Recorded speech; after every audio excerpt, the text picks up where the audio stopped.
from Los Angeles. Welcome back to Good Morning LaLa, and we are so excited because today we are breaking up with busy. Thank you so much for being here with us, Yvonne. I cannot wait to hear all the wisdom you're about to share with us. Thank you. It's great to be with you. So nice to have you. I think it's such an important conversation for me, for sure, for everyone I know. We're just too busy. It's just too much. Yeah, we've really disconnected with ourselves, not only what's going on inside of us, but it's really affecting our relationships as well. So it's time to break up with it and come up with some solutions so that we can be in our life more Was there a effectively. personal crossroads for you that inspired the moment where you thought, you know what, I have to break up with my own busy? I missed my own signs of busy, and I ended up in the hospital thinking I was having a heart attack, and in fact, I was having a panic attack. I'd never had one before. Thankfully, I've never had one since. But that was so extreme for me that I thought I don't ever want this to happen again. No. And I've got to come up with some solutions so that it doesn't. Right. First for myself and then for others as well. So how do you break up with busy? Because I mean, we're very entangled at this point in time in our careers and shows and in social media and meetings and clients, and how do we break up with busy? Well, when we put it like that, it just becomes another thing that we have to do, right? It's like, oh my gosh, now I've got to break up with busy. I gotta relax. Exactly. It just becomes something else that we have to do. I've got to meditate now. I've got to exercise, and now I've got to break up with busy. So what I want people to really look at is one small shift at a time. Let's just make one small change at a time. Not even a change, just a shift. So if you find in the middle of the day that your day just starts to run away from you, let's back that up a little bit and kind of get a solution in place, a boundary set, so that that doesn't continue to happen. So what was the first thing you did to shift this after your panic attack? The first thing that I did was I really brought back into my life my spirituality, which was really important for me, because it's another, I guess you could look at it as a tool, but it was also a connection I needed to reconnect with.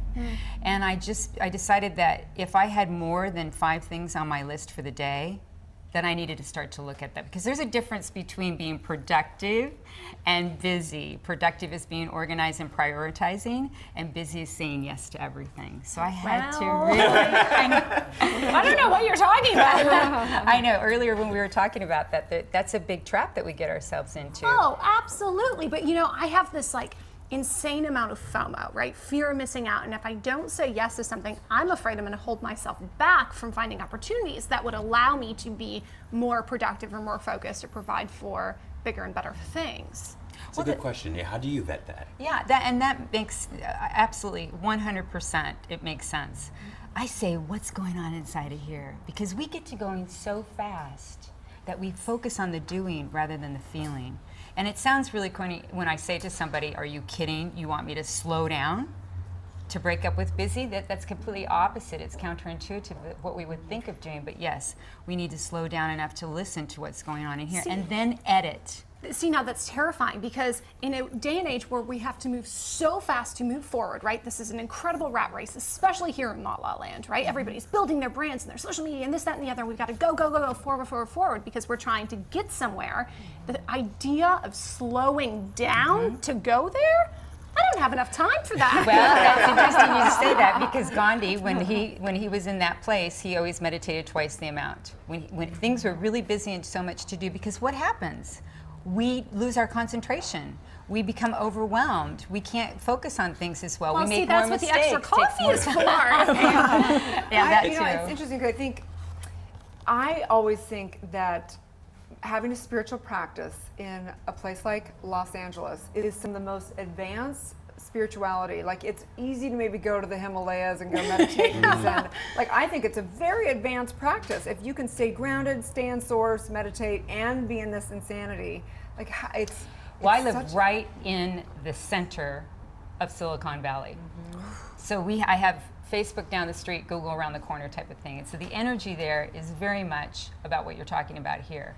And I think we have to remember, again, what do I want? What do I want? And when we start to think about what do I want, then we can look at, What do I need to get to that want?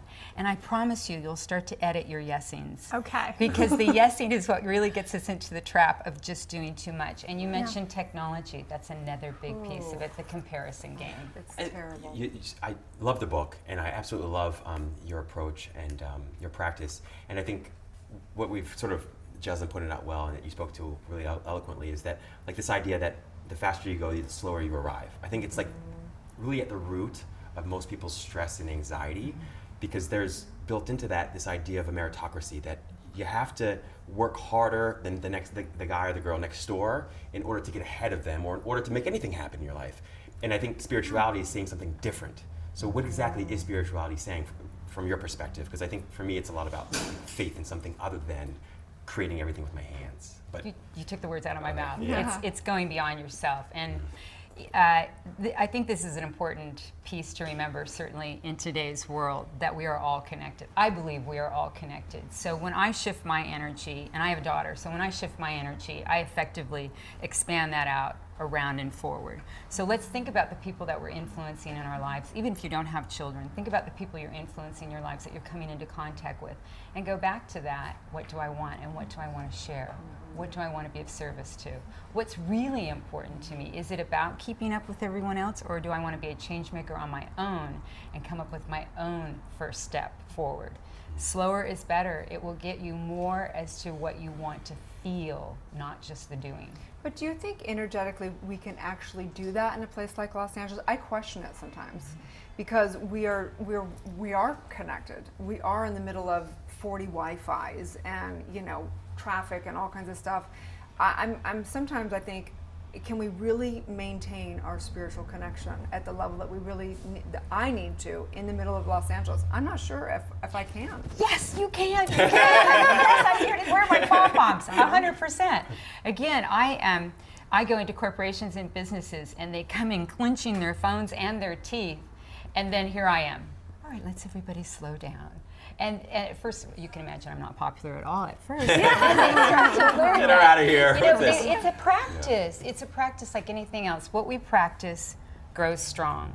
So if we practice that one step at a time, rather than again thinking about it's this big thing that we have to change. What's my moment in the day where I want to create that moment exactly the way I desire it to be? And in my morning meditation this morning here in this beautiful Los Angeles, it was just as powerful as anywhere else. Good. So we practice. We practice. It's incredible. One of my favorite authors, Thich Nhat Hanh, is always asked, Thich, you don't do like a whole lot sometimes. Sometimes you're just gardening, you're just doing this. How do you get so much done? And he said, well, and how have you been so successful? And he said, it only takes one great idea to be success in life, just one. And he said, the more I rest my mind, the more those good ideas just pop up easily and effortlessly. And I think that's part of it too, is that when you slow down, you're resting your mind, and then creative ideas sometimes just surface easily, right? 100%. Well, you create space. It's like anything. I relate it to flowers, since you talked about gardening. If you plant a flower and there's flowers growing really close to that flower, you'll watch it. It will go like this. It won't be able to expand. It needs space, air circulation around it. Ideas are the same. Yeah. Creativity is the same. Imagination, love, all of that, it's the same. Amen to that. It's so interesting because I hear this all the time lately. It's kind of a buzz. Create space, hold space. How do you do that? I mean, for somebody who's thinking, okay, that's a new concept in my life. How do I create space energetically? What does that look like? Great question. So again, we're going to go back to what we started with, and that you're going to do that one small way at a time. The way that you can start to begin to create space, 1 minute meditation. Just breathe for 1 minute. And what'll happen is your vagus nerve will stimulate your central nervous system. It'll trigger that, and you'll start to slow your heart rate, your blood pressure, and reduce your cortisol that's built from stress. 1 minute, just start with that. Build to your 3, 5, 10, 15, whatever that might be. That's how you can begin to create space. Okay, I'll do it. So tell us the gist of the book. I mean, is it just about meditation, just one little step at a time? Is there more to it? What's the takeaway? The takeaway is that there's well over 24 solutions, practical solutions, and mindful resets for the mindset. So it's not only about coming into our spirituality and creating space and holding space, because that can get very buzzy. It's about the practicality of what you can do to start to change things. edit your time. What's on your calendar? How can I make those things work for me day in, day out? So it's a real practical approach, and then a spiritual end to it as well. And then at the end, there's 52 things that you can do, one for every week of the year. Well, That's now just I guess fun. I have to add this to my to-do list and start breaking up with busy. Okay. Okay. Yeah, that one I can say yes to, Okay. right? Well, thank you so much for spending your time and your morning with us and sharing this wisdom. I'm so excited. I'm going to have you back on the show so I can follow up with you I love it. about how I broke up with busy. And I have a gift for you. That's not going to be until August. Here's one Yes. for you. And you can all Thank break up with you. Thank you busy. so much. And you can wear a shirt while you're doing it that It's says so the beautiful. same. Such an important topic. Thank you Yes, so much. thank My you pleasure. so much. And Really, Kim really- Corbin, Yes. we share a publisher in the World Library. Kim Corbin, we love Woo, woo, publicist. woo. Oh, thank you so much. We really appreciate it. Thank you. Tell My people where pleasure. they can find and order your book. YvonneTally.com, Amazon, all the other places. Yes. Perfect. It's everywhere. Stay tuned. We'll be back with more on Good Morning La La Land.